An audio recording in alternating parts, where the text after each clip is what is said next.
Every Friday on the Ancient Alien series, which has been running for about 10 years, we are told ancient astronauts visited Earth and are responsible for the creation of man. In other words, the God of the Bible really didn't create us. E.T. did. They also claim that many of these ancient sites that we have discussed in our first 3 films of the series were once again attributed to E.T.'s intervention. However, there is another paradigm that speaks of a supernatural world, one that is based on the biblical narrative. And it is that paradigm that our series embraces and puts forth. This film is about our 6-year quest to nail down the possible origins of the mysterious elongated skulls that are found in Peru. You'll hear from archaeologists, anthropologists, surgeons, medical doctors, and a chiropractor who will state that these enigmatic skulls are not the result of cranial deformation or what is more commonly referred to as cradle headboarding, but are in fact genetic anomalies. Could these skulls be the remnant of one of the tribes of a Nephilim that we read about in our Bibles? The Anakim were listed as one of these tribes, and Anakim translates long neck. Is there a hidden history that has been deliberately obfuscated from the people of the world? Is there a managed agenda to bolster a particular narrative? We think so, and that's why we made this film, to expose the deception of the Prince of the Power of the Air. Join us and examine the evidence for yourself.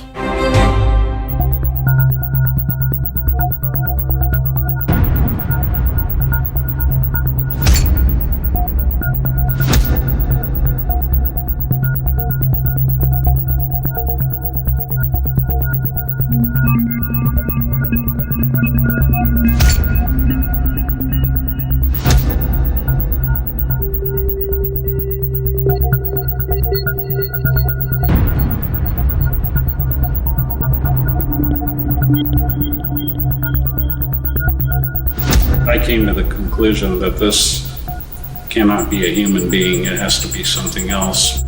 We don't have that in our features.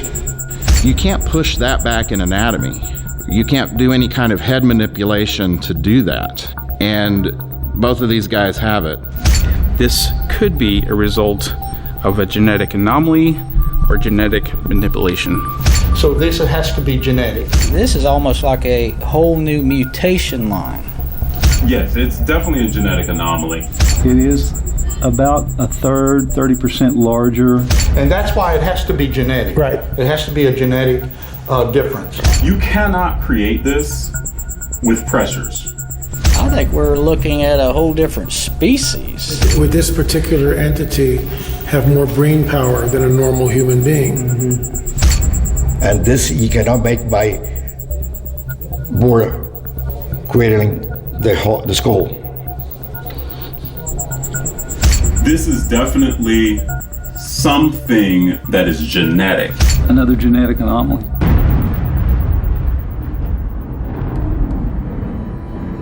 An ancient prophetic text found in the Dead Sea Scrolls known as the Book of Enoch states that a group of watcher angels, 200 in number, descended in the days of Jared on Mount Hermon.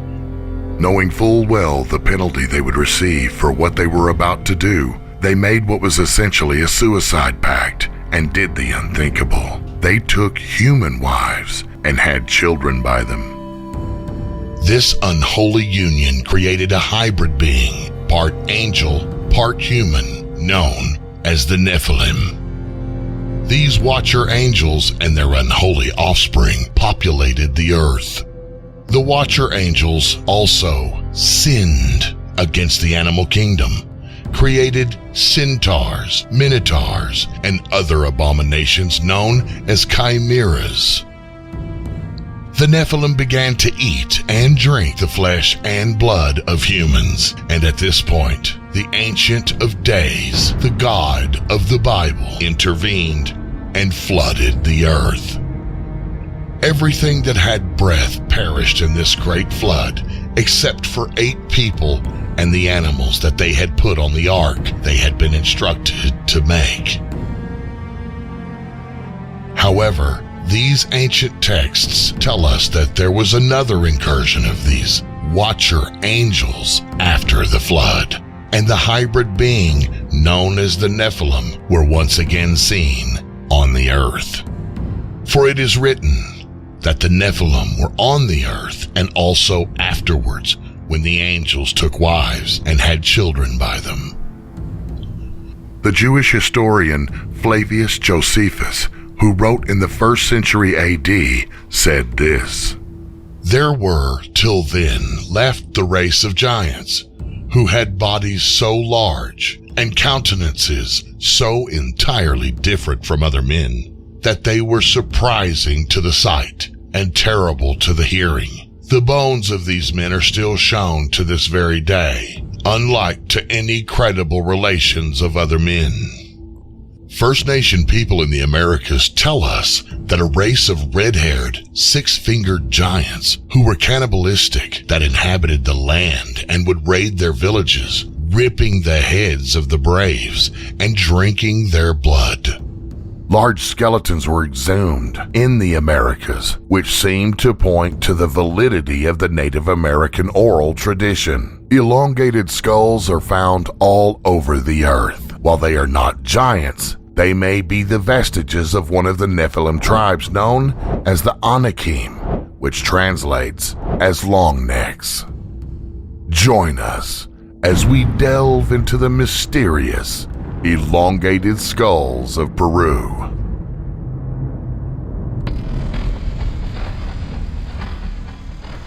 In 2013, I was watching a YouTube video which showed researcher Brian Forrester in the Paracas History Museum in Paracas, Peru. Forrester was taking elongated skulls out of a display case and holding them up to a camera as he pointed out what appeared to be anomalies in the skulls. This video led to my hypothesis that the elongated skulls may have been the remnants of the biblical Nephilim.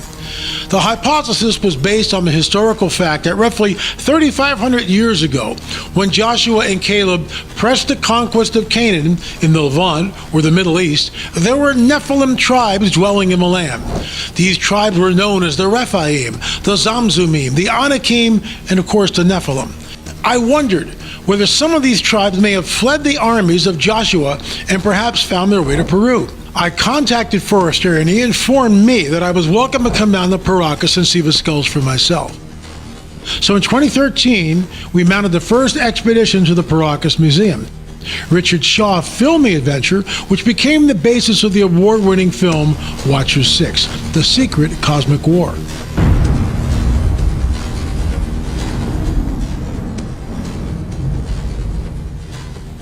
Joe Taylor from the Mount Blanco Museum was part of the original team. Joe created the one-to-one molds of the Paracas skulls that you will see throughout this film. Judd Burton was our team's first archaeologist. Ron Moorhead was an adventurer who has authored 2 books and was also part of our team. In 2014, we mounted another expedition with archaeologist Aaron Judkins. Aaron assisted Joe Taylor on unwrapping what turned out to be a 1,935-year-old mummy skull, which Senior Juan Navarro had in the museum. This was unprecedented and offered our team an opportunity to collect fresh DNA material. I had started a lengthy permit process to take out samples from the country legally to do DNA testing. The process was slow-going and, in fact, had grinded to a complete stop. Frustrated, I posted a help wanted ad on my blog and received several emails from archaeologists who stated they would be able to help with the permit process. Enter Mando Gonzalez, who joined our team and created the complex paperwork necessary to obtain the legal permits from the Minister of Culture. Through a connection from Brian Forrester, Mando was able to contact Ruben Garcia Soto, who was an archaeologist working at the Ica Museum. At this point, Mando enlisted Patricia Argalas, an archaeologist from Spain. Mando and Patricia created 3 hypotheses that the team wanted to test. Our first hypothesis was this: are the Paracas people indigenous to Peru? In other words, how does the DNA of the Paracas skull compare with other known tribes, such as the Inca or the Wari? Are they unique or similar? Mondo and I wanted to see if the elongation was due to genetic anomalies or the result from cranial deformation, or what is more commonly known as cradle headboarding. After the formal request from Mondo and Patricia was submitted to the Ministry of Culture in Peru, a year passed by with seemingly no progress. Mondo and I were frustrated as the team had jumped through all of the hoops, but seemingly to no avail. Then, out of nowhere, I received an email from Peruvian archaeologist Ruben Garcia Soto, who had stated that now we had permission to come and collect the samples, but we had a narrow window of time to do so. Our team had only 1 month to plan the trip, book the airfare, hotels, and transportation. Our team consisted of myself, Richard Shaw, Mondo Gonzalez, and Chase Klotsky, who was hired to bag and tag the DNA samples. Our team flew to Peru and had access to 18 skulls from which to extract the DNA from. Bone, hair, and teeth were taken and put in paper envelopes for processing.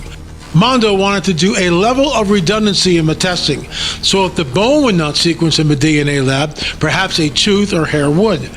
The team had a total of 18 skulls and took 58 samples. Of the 18, 9 were from the Ica Museum. The other 9 were from Senior Juan Navarro's Paracas History Museum, as well as private collections in the United States. This was done legally with the proper permits from the Ministry of Culture. Mondo and I flew back to Peru to collect the samples.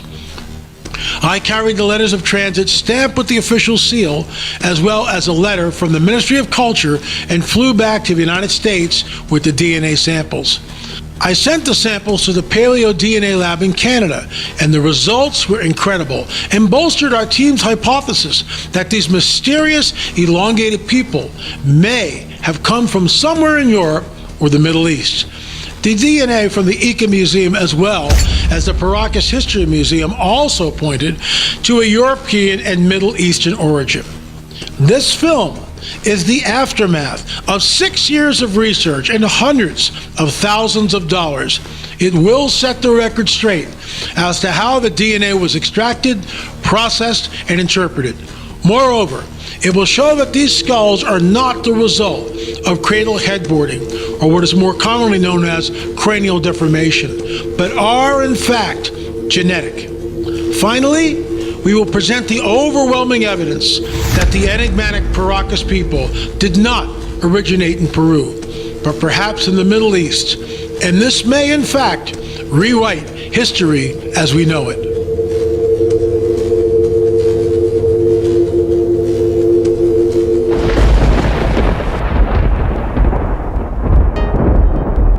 So we were talking about the results of the elongated skull in Oregon, and that came back T2B, which essentially is Mesopotamia, Syria, basically the Levant. And when I make a statement like this, it rewrites history. Well, it does rewrite history, because that shouldn't be there. And the idea of contamination, people always, the naysayers will always say contamination, but out of all the samples that we did, many of them showed a European or a Middle Eastern haplogroup. Again, mitochondrial DNA coming from the mother's side of the equation. So T2B, when we had that, that really blew us away. This is a skull in Oregon that we took the samples from. It's in a private collection. The man's grandfather was a medical doctor, and some of the bone samples that we gave you came from this area here. But we also took powder from the foramen magnum and back underneath the zygomatic arch and places like that. So the powder that we gave you, we gave you a tooth, some bone sample, which again was from here. The tooth actually came from the mandible, the first tooth, but the powder came from different parts of the skull. We combined all that. Tell us what the results were, please. With the results for the powder, we were only able to detect mitochondrial DNA, which is inherited maternally, so it's passed down through the female lines. We developed a DNA profile, and from that profile we were able to put it into a category, or we call them haplogroups. Each haplogroup has different geographical origins throughout the world, and the haplogroup that we were able to put it in was haplogroup T2B. And that's a haplogroup that initially arrives out of the Middle East somewhere. There's very clear protocols of how to take samples, and again, in the book that we have, I listed in the bibliography exactly, which books we're using for the protocols. So it's not that we're unaware of those, and those are the ones that we followed, but one of the things that we also did is, we gave our own DNA in order to match up for the lab. And so one of the things that is fascinating that has been really consistent through all of the DNA is that none of the nuclear DNA has been found. I mean, that we know of, for at least for our schools, of the 18, too degraded. So, if the results came back European and it showed Mondo Gonzalez or Elie Marzulli, there would have been full nuclear DNA. But we didn't have that. There was nothing. It was still too degraded. So that speaks directly to the idea of contamination. Yes, exactly. So if it was contamination, we'd have both the mitochondrial and the nuclear. We never got that. We never got that. And it was very clear in all of that was not the case. So that's why we did it. Because again, we understand that's good protocol, to make sure that there wasn't any contamination, and that's why we gave our profiles. There's been a scholar down in UCLA that had done some research back in 13, 14, and even starting in 2010, and he's written some articles on it. And I had reached out to him and asked him, hey, in your DNA profiles that you're looking at, comparing exactly what we were doing, were they elongated? But I never answered. I never got an answer. Which was just amazing. So his particular research didn't really address as much as ours did. And again, we don't know exactly whether they were elongated.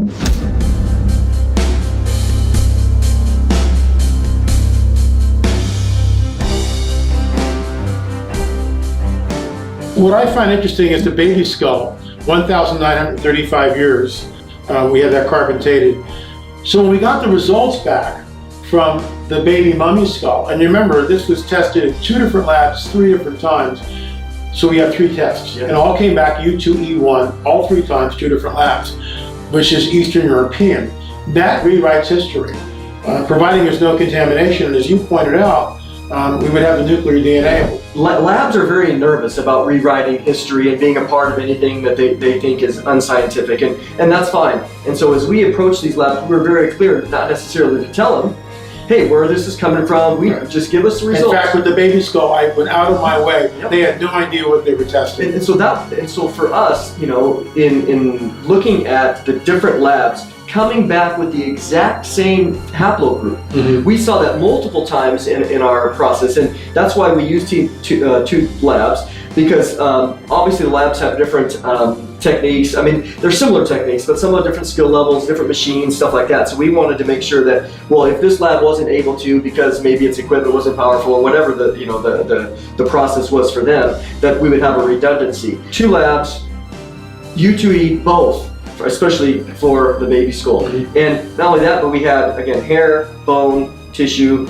etc. So to me, our redundancy paid off in the results that we had, but clearly they would not like what the results came back, because it challenges, again, the Beringian land bridge there in the graph that I presented. We had, out of 18 skulls, 10 of them, all elongated, 10 of them came back to the Middle East, West Eurasia, Europe, Turkey, even X, which is the Druze population. Right, which is incredible. Right. So, and then we had 5 of the skulls that were too degraded. My name is Aaron Judkins, and I'm a biblical archaeologist. When I learned the haplogroup that came from this infant mummy was U2E1, this is very significant because it shows genetically through this particular haplogroup that this infant is genetically linked to Europe. And then 3 of the other skulls that came back, they came back B, which was very Which we reported. Yeah, we reported. We said, hey, this particular skull, surprisingly, some that were cranially modified, came back normal, indigenous to the area. I think the pushback comes from the fact that modern-day archaeologists believe in isolationism, the theory of isolationism, that cultures don't move, they don't share, people don't really travel. I'm an ardent diffusionist, that's the paradigm I hold to, which basically states that there's a river, gee, I wonder where it goes. People build boats and go. Gee, there's an ocean, I wonder where it goes, what's on the other side? And so we think people travel specifically. And what's interesting is Thor Heyerdahl proved this not only with Kon-Tiki, but his lesser-known film Ra, where he builds a papyrus boat, sails it out the Strait of Gibraltar, no compass, just allows the trade winds to push him, and he winds up on the island of Barbados, which is the New World. So he proved in modernity that this could be done using a replica of a papyrus boat.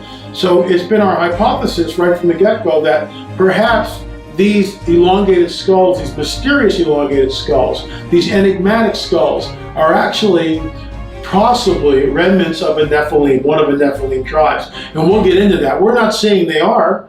We don't know because we don't have a nuclear DNA. Yeah, well, one of the things that we've seen before was that many of the haplogroups come back to the Caucasus region, to the Black Sea area. Exactly. And there is well known historically that there are elongated skull people, groups, whatever, that are there in the Black Sea area. And so it's interesting that several of the skulls that we have, the haplogroup goes right back to that Black Sea area where there is evidence. So to me, we're just looking at that now, is that an end-all answer? No. But what it does tell us is, wow, the people over here in Peru, at least some of them that we have, are descendants of those people over here that have a history of having elongated skulls. And basically they could have come two different ways. They could have come across the Atlantic and then the Panama area, or just travel across land to Peru.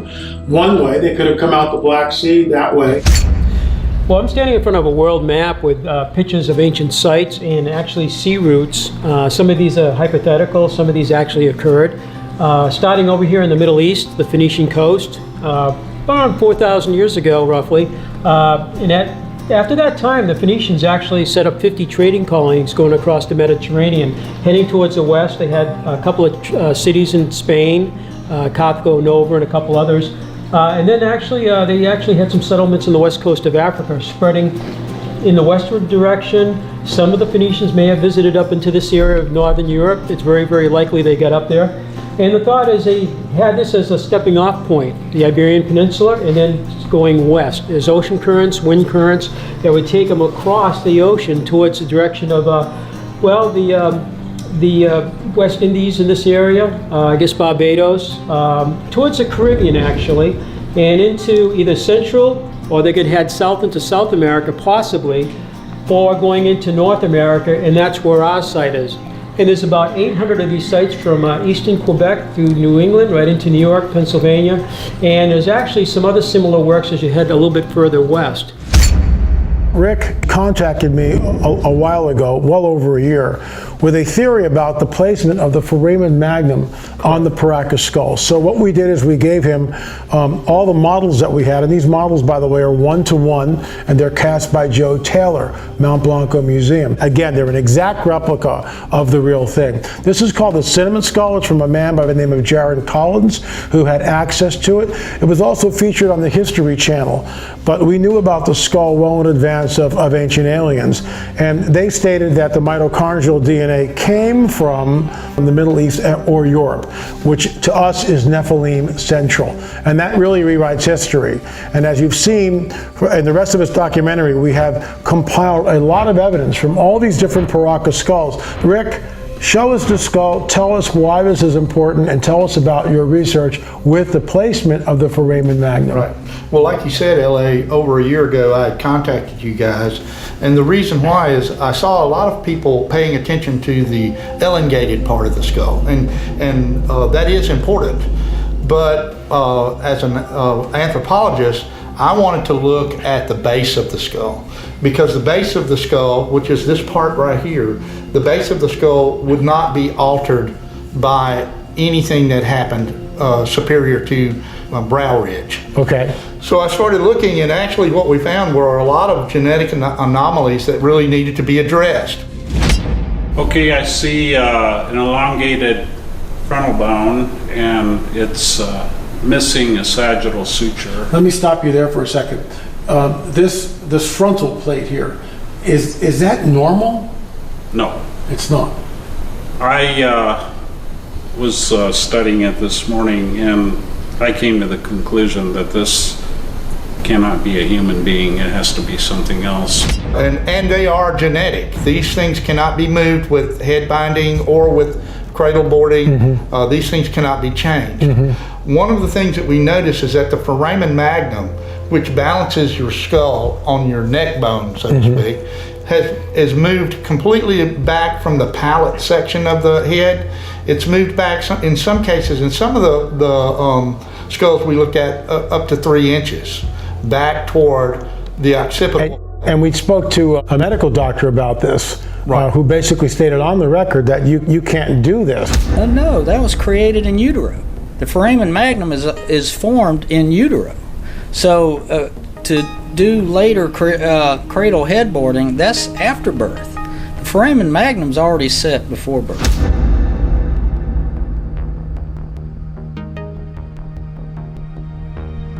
My name is Dr. Franklin Yanis. I'm a physician. One of the most puzzling areas, of course, is the shape and the actual balance of it. As an engineer and a physician, this is most unusual. The occipital plate, it's very close to the foramen magnum, which makes it very unstable as a person is trying to walk, or as it's called, it's sitting on top of the actual spine. It's very, very difficult to balance this out. Therefore, it is not likely that this was meant to be done by boarding. This has some sort of a genetic predisposition.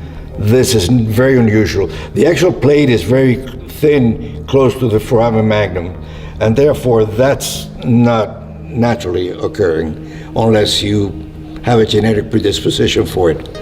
You don't push this in. If you did, this whole area would not be in this condition. You will have a vertical area which is holding the actual axis. And here we don't. The actual foramen is very, very elliptical in shape. It is not round, which is unusual. And the occipital areas are not very much supportive of a very heavy area. You can't move that rear plate, the occipital plate, back towards the foramen magnum. It's impossible. Exactly. And that's why it has to be genetic. Right. It has to be a genetic difference. These individuals or species have very important neural structures actually missing. I don't know where else these nerve pathways would enter or exit the brain. I think what we're looking at here is a different species. I agree. I just think it's because there are so many anomalies. The condyles are flat, the foramen condyles, which are the two bones that actually attach to the neck bone, they're flat, so it gives a different head position. But also this would not happen from wear or tear or from head binding or head boarding. My name is Neil Spade. I am a physician. I have been for about 35 years, and my practice is in primary care. We also are involved in stem cell research at this point in time. Sagittal suture, which would normally run across here, and it doesn't appear to have ever even fused as if there was, which is normally what a suture is, but I just see no evidence of that. Normally it would run from front to back here, and it simply isn't there. The other interesting thing about this is the occiput, this region here, is essentially flat, and there's no room for a cerebellum which controls a lot of your fine motor skills, is simply not there. Foramen magnum seems to sit further back, and I would expect that this person would have had some measure of motor abnormalities, and if this is typical of the entire group of peoples, it would be quite unusual, I would think, that they would have led a completely normal life. So this skull that I'm holding here is one of the larger elongated skulls from Paracas, Peru. The nickname for this skull is cinnamon because of the color of the bone has a cinnamon color. What is very unique about this is the elongation of this particular skull.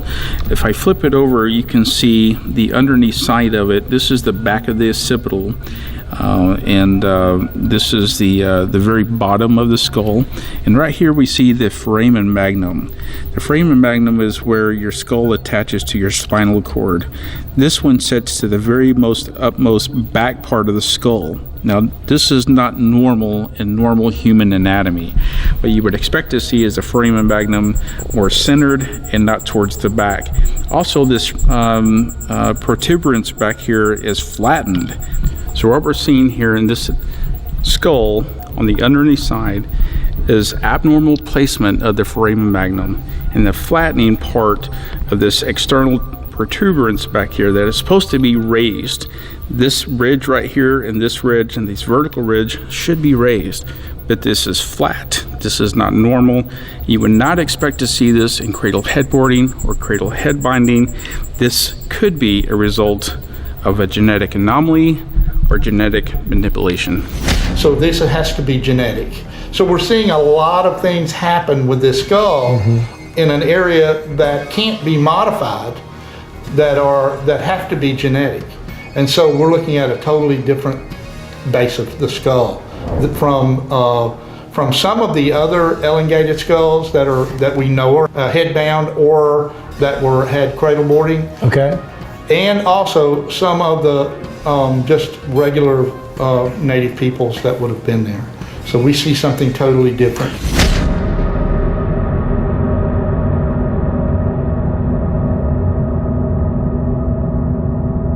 Dr. Nathan Wood, family physician. When you have cranial synostosis, which leads to scaphocephaly, which makes the skull go more this way, that occurs when the sutures fuse too soon. And this is an example of the sutures back here. But this has complete absence of the suture. And this is known in medicine, and that occurs person who had some of these patients' skulls who had no sagittal suture, and there was no cranial difference. So there's no way when this individual would be alive that they would know that, oh, we ought to headboard this guy because he doesn't have any cranial sutures. And so why do so many of these skulls lack the sagittal suture here? That's the question I have. This foramen magnum, it should be here, about right here. It's several centimeters away, like 3 centimeters away. My fingers are about 3 centimeters width. And it should be over here. It can't get any further back here. And here's the other skull too. It's the same way. Look at how far back that foramen magnum is. You can't push that back in anatomy.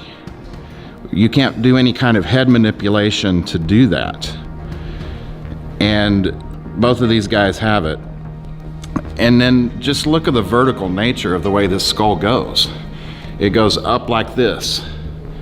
And that reminds me of some of the pictures you've seen in the Egyptian artifacts, that it kind of goes up and back. It doesn't go straight back like that, like a cranial abnormality that is known. So there are several things that are quite unique. These occipital condyles seem rather prominent to me too, which I guess would make sense with this. Now I can't examine on the inside the cranial capacity, but I've heard from Brian Forrester's work, and I don't know, you might have mentioned it too, LA, that the cranial capacity is larger in here. The elongated skulls are much denser. Yes. And thicker. Yes. You know, than the. But we're still getting 20 to 25% more brain capacity. Well, we're getting 25% difference in volume of brain. No, actually, that's a really good point. We're simply measuring the rice by itself. Right. So sample number 4 might be critical because it's somewhere between 25 and 30% greater in terms of weight than the control. And that means also 25 to 30% volume difference. Correct. So that is a very significant Very difference. significant number. And the shape of number 4 is very much the natural shape, especially with the large bump that's in the forehead. And taking into consideration as well the massive jaw and the fact that it only has one parietal plate as well. So I think we're on the right track in terms of seeing I concur. seeing a significant difference between those two. Just imagine if you took a balloon and put a certain volume, I'm just going to say put 2 liters of air in a balloon, and you squished it, you haven't increased the volume of air in the balloon. But somehow these skulls have higher volume.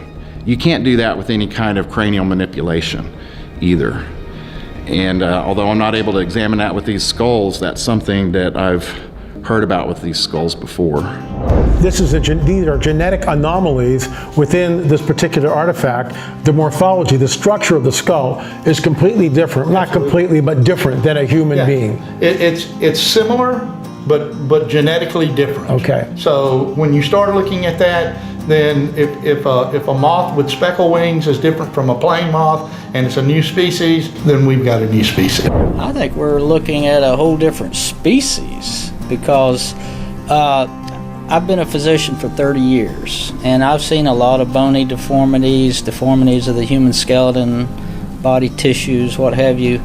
And this goes beyond just a normal variation or a deformity, like a genetic deformity. This is almost like a whole new mutation line. My name is Dr. Jeff Duff. Looking at the skull features, the sagittal suture is not there, which is very odd. Don't know of another skull that is lacking this. Of course, elongated. And then when we go into the orbit size, it is about a third, 30% larger than a human measurement, which would give a larger globe eyeball, which also would give a larger surface area of retina, peripheral retina, which has the rods, the photoreceptors for night vision. Hence, that would give a increased capability for nocturnal animals, for functioning, viability. I would say possibly living underground, cave dwellers is my first thing that goes into my mind. So the orbits are very, very large. The zygomatic arch is huge. I don't know, they had to have a very large eye socket, commonly known, instead of the regular eye socket like we do. These are huge compared to it. The arch, which protects the eye in this area, it's also very powerful, very strong. We don't have that in our features. As you can see, once again, the orbit size and depth, the globe would have to be enlarged. I don't know if you can see this. Let's put that millimeter rule up there. You're looking at basically about 37 millimeters by probably 35-ish.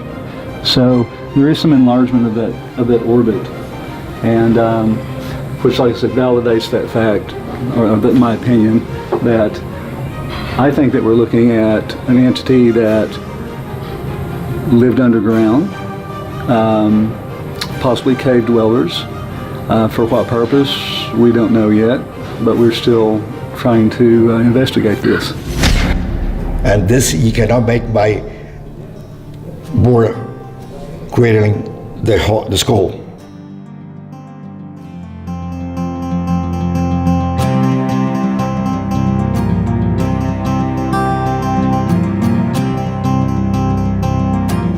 So another thing I want to look at here is what we call the pupillary distance, or the PD, the distance between the pupils, okay?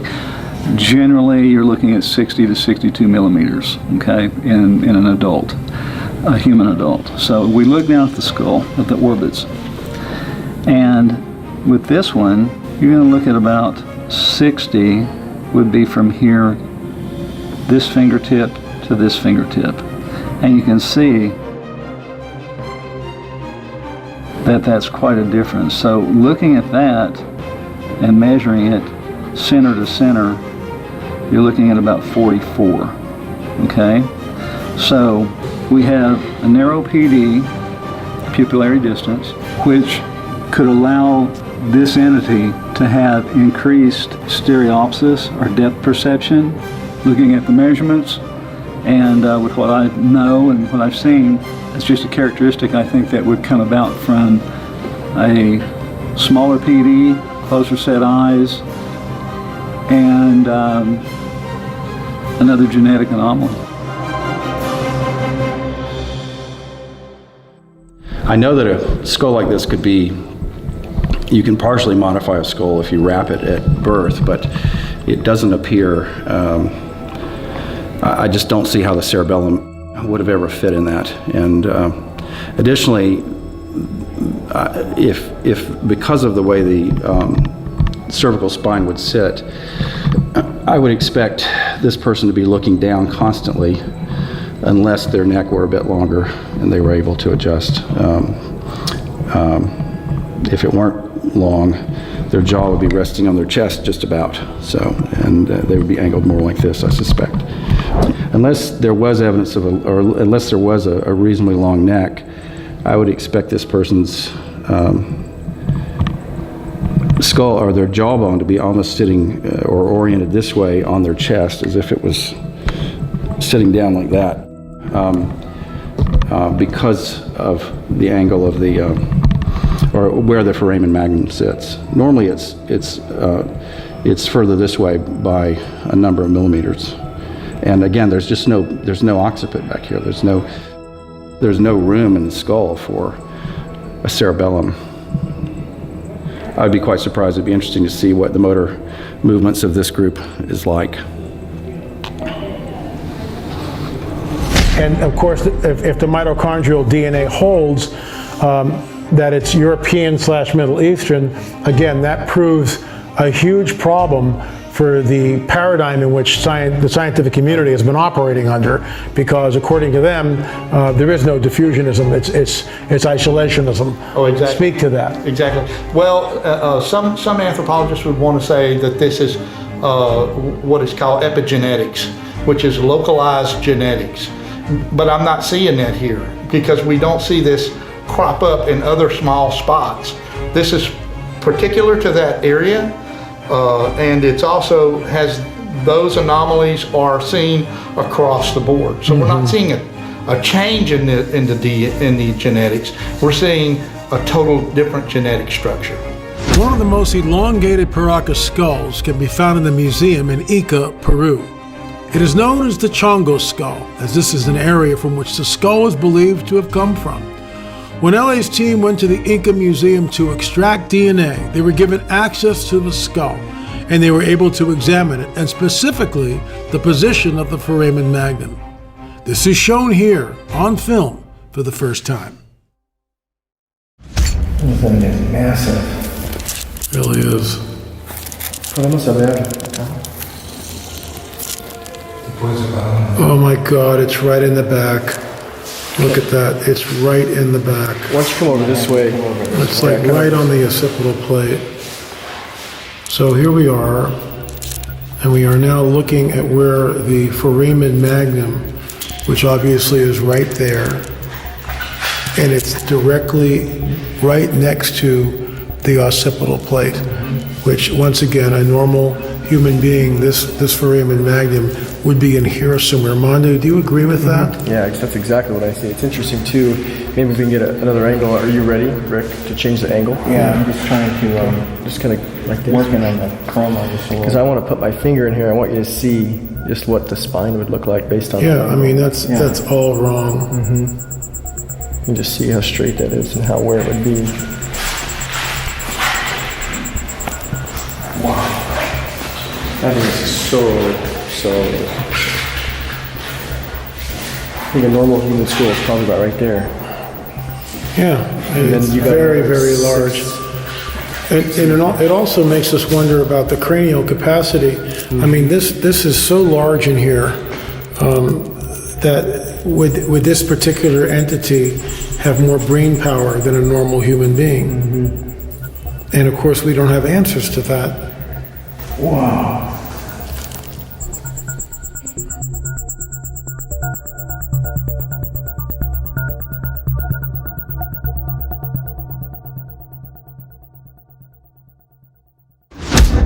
When you guys look at this and when you see the position of the foramen magnum, what are your thoughts? Dr. Alday, you first. Simply amazing to have the foramen magnum pushed backwards or posterior, a solid 1, maybe 1.5 inch, where anatomically it should be central to the cranial base. That just anatomically don't make sense to me. From just a physics standpoint, the spinal cord, which enters and exits the foramen magnum, that's what it's there for. You would have to have a longer neck because there'd be so much pressure on the actual spinal cord and the nerve endings entering and exiting the brain. You would have some major damage without a longer neck, just from a physics standpoint.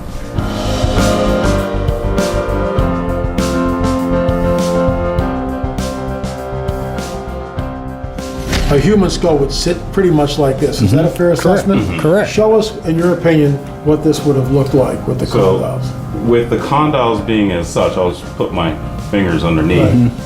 Then with the way he's sitting, it would almost tip like this. You'd have to have a compensatory effect of the cervical spine. It'd be great to have a specimen of the cervical spine. Or else it's going to be stuck like this. Dr. Malcolm Warren, thanks so much for coming on the record with us here. It's really important that you weigh in and sort of wrap things up for us. So what we have here is a picture of a man from the Mungbeto tribe in Africa. And he has an elongated skull. There he is right there. And you have an x-ray of him, and we'll show that x-ray in just a second, what that looks like. But explain the difference as we A-B the Paracas elongated skull from the x-ray from the Ica Museum versus the Mungbeto man with the artificially elongated skull. The most glaring thing is where the head sits on the spinal column. With the x-ray, we're able to look at where the spinal column is actually attaching to the skull, which is, well, in a normal place, basically centered underneath. If we bring in what we have from the museum, a couple of things immediately hit us. Here's the spinal column. Just behind the spinal column lies the spinal canal. If we look at the spinal canal, look at where it's plugging into the skull. It's here. That's very close to the back of the head. Very, very close. If we look at the human, it lies here. So we still have some distance to the back, the very back of the head. Here, there's really no distance between where the spinal canal is, which houses the spinal cord, and its entry into the foramen magnum in the back of the skull. That's the first thing. Also, when we look at this, even though this is a very young specimen, the skull is very thick, very dense. We can look at what's called the petrous portion of the skull that's super, super hard, and that's why it's white, it's reflecting the x-ray. Let's take a look at our human who has undergone artificial cranial deformation, or the Mungbeto people. Even though this is one of the hard parts of the skull, that's why it's called the petrous portion of the stone part, we can still see some x-ray penetrating it. It's not as hard as this child, and this is an adult, a very old adult. But this child from the museum, it's very hard early on. So we've had many people come on the record in this film, and all of them have stated that what they are looking at, in their opinion, is a genetic anomaly. Would you concur with their findings, and if so, why? Yes, it's definitely a genetic anomaly, because as I bring up a human child x-ray, you can even more clearly see the alignment of the human skull to its own spinal column. It's almost centered. And you can see the spinal canal, which lies back here, and it plugs into the brain here. Look how much more occiput or posterior head you have. If we look at that which we got from the museum, that image, the spinal canal goes right into the skull here, and you're really at the back. You cannot create this with pressures. Artificial cranial deformation does not shift holes, and it cannot do it to this degree. We've had medical professionals throughout the film state on the record that in their opinion, in order to balance this skull, this entity must have had a longer neck. At least that's what they're putting forth. So in the very beginning of the film, I talked about the Anakim, one of the tribes of the Nephilim that were in the Levant 3,500 years ago. And we know what's interesting here, Dr. Malcolm, that the Paracas people show up in Paracas about 3,500 years ago, when Joshua and Caleb are pressing the conquests of the Promised Land. So my question to you is this: is it possible that what we are looking at may be the remnants of the Anakim, which translates long necks? Do you think that's a fair statement, that this might be the Anakim? It's fair. It's possible. I'd like to see more evidence before I cast my lot, but it is possible. Your final thoughts? The thickness is really standing out if we look at this portion of the skull, which is called the petrous portion, compared to the human skull, which is also a child. They're not as thick. The jaw is extremely large compared to a child jaw. The place where the spinal column connects with the skull is at the back, as we see here. And with a human, it's a bit more centered. It actually makes a nice balance. The head can balance on there very nicely. With this, it's at a great disadvantage because all of this is pulling down, especially for as large as the jaw is. Look at the human jaw, it's not as large. We have plenty of neck exposed. For this guy, even if his head were to be raised, that jaw is very large compared to his neck. And if we were to flesh it out and add tissue back to it, it would only get longer. The neck would only get a bit longer because of the discs, the cartilage that lies between the bones. With all those things, this is definitely something that is genetic. It cannot come to be as it is through artificial cranial deformation. Pressures on the skull are not going to create all these changes, give you a longer jaw and all these different things. This is something that has grown this way. You've heard from a variety of experts who have come on the record stating that the Paracas elongated skulls are not the result of cranial deformation or cradle headboarding, but are genetic. In other words, these skulls are, in fact, a new and different species of human being. Is it possible that these elongated skulls are the last vestiges of the Anakim, which translates long necks? Admittedly, that's conjecture on my part. But the evidence has all of us wondering where these people came from and who they really are. Think about it. The mysterious Paracas people arrive on the shores of Peru about 3,500 years ago. That coincides with the time of the conquest of Canaan. They are genetically different than the indigenous people of Peru.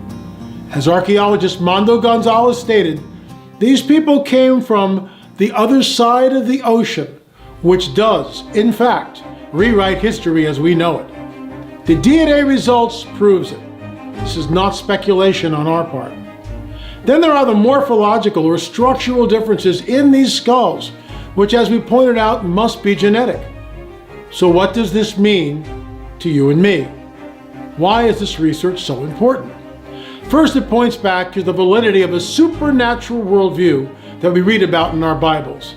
In other words, the Nephilim did exist, and this is recorded in the biblical narrative. Second, and more troubling, is that it shows us that this intermingling of the seed that we first read about in the Genesis 6 account may still be going on today. Is the seed of a serpent warring against the seed of the woman? We will explore this idea in a future film. Episode 5 will cover what we believe is a 4,000-year-old site in America. The site is called America's Stonehenge, and what we discovered there was mind-blowing.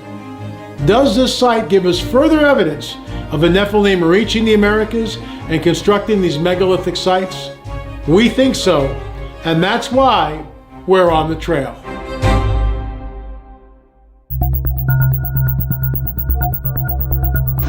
I came to the conclusion that this cannot be a human being. It has to be something else. We don't have that in our features. You can't push that back in anatomy. You can't do any kind of head manipulation to do that. And both of these guys have it. This could be a result of a genetic anomaly or genetic manipulation. So this has to be genetic. This is almost like a whole new mutation line.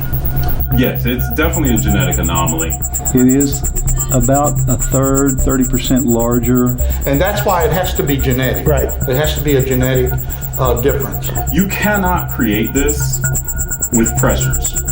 I think we're looking at a whole different species. Would this particular entity have more brain power than a normal human being? And this you cannot make by bore creating the skull. Then we've got a new species. This is definitely something that is genetic. Another genetic anomaly.